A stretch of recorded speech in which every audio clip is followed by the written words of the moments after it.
नमस्कार दोस्तों। तो हमारी जो साइंस की सीरीज चल रही है 3000+ क्वेश्चन की, जिसके अंतर्गत हमने अब तक बायो के लगभग 500 क्वेश्चन कर चुके थे। आज हम शुरू करने वाले हैं फिजिक्स, जिसमें करेंगे टॉप 50 क्वेश्चन। आज के जो प्रमुख टॉपिक हमने लिए हैं वो है मापन की प्रमुख इकाई एवं गति।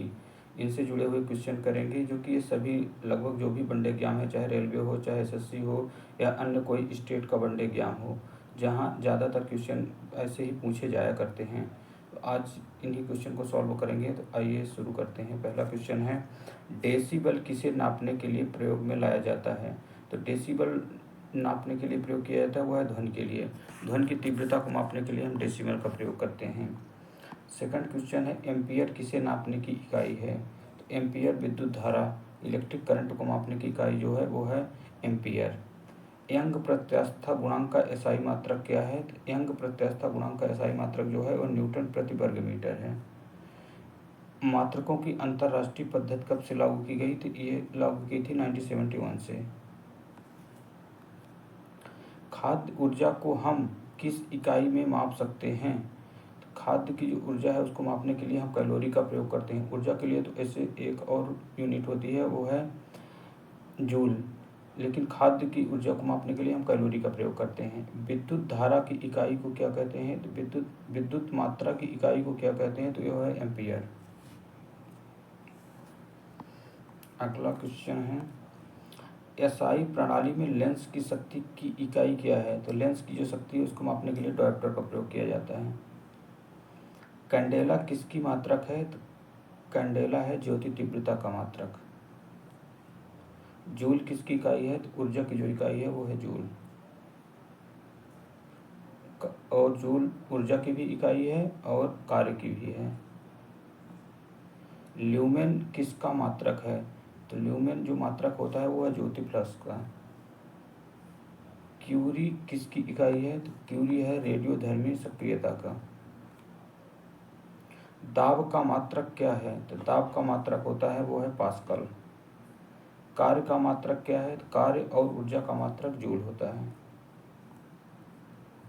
प्रकाश वर्ष किसकी दूरी को मापने की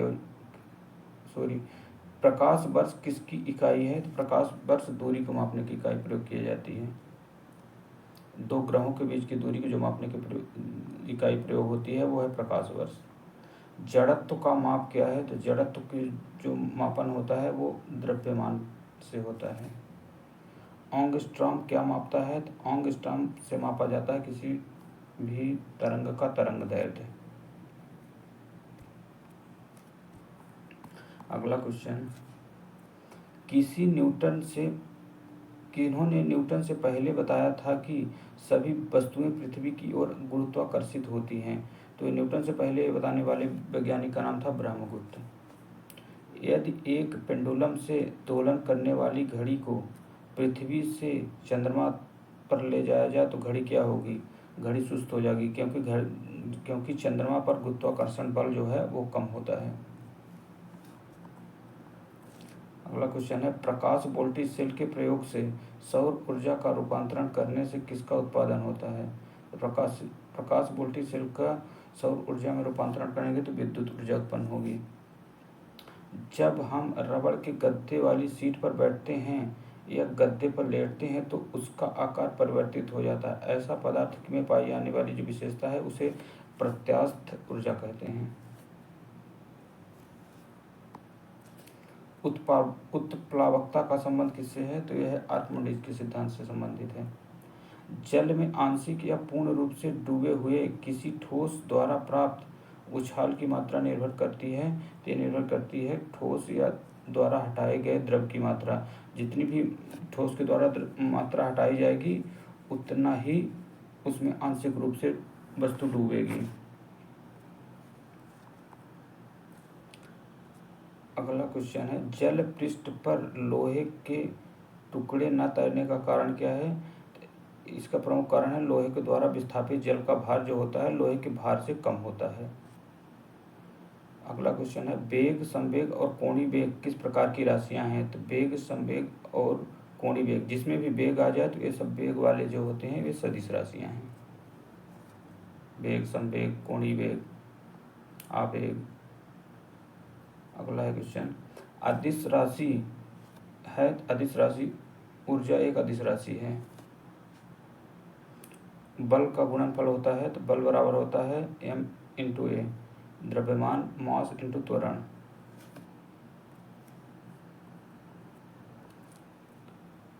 जब कोई व्यक्ति चंद्रमा पर उतरता है तो उसके शरीर में उपस्थित भार जो होता है वो घट जाता है तथा मात्रा अपरिवर्तित रहता है। ऐसा इसलिए होता है क्योंकि वहाँ जो चंद्रमा पर गुरुत्वाकर्षण बल है वो पृथ्वी की अपेक्षा 1/6 होता है।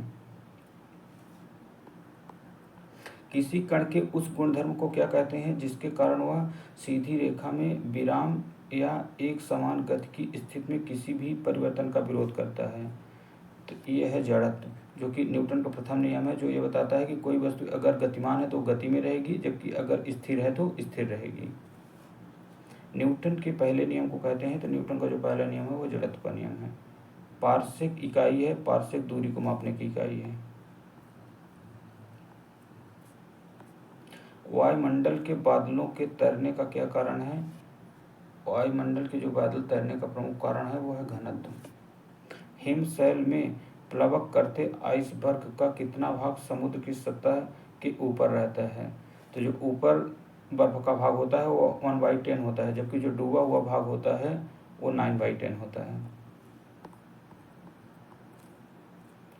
जब कोई नाव नदी से समुद्र में प्रवेश करती है तो वो अपेक्षाकृत थोड़ा ऊपर की ओर उठ जाती है।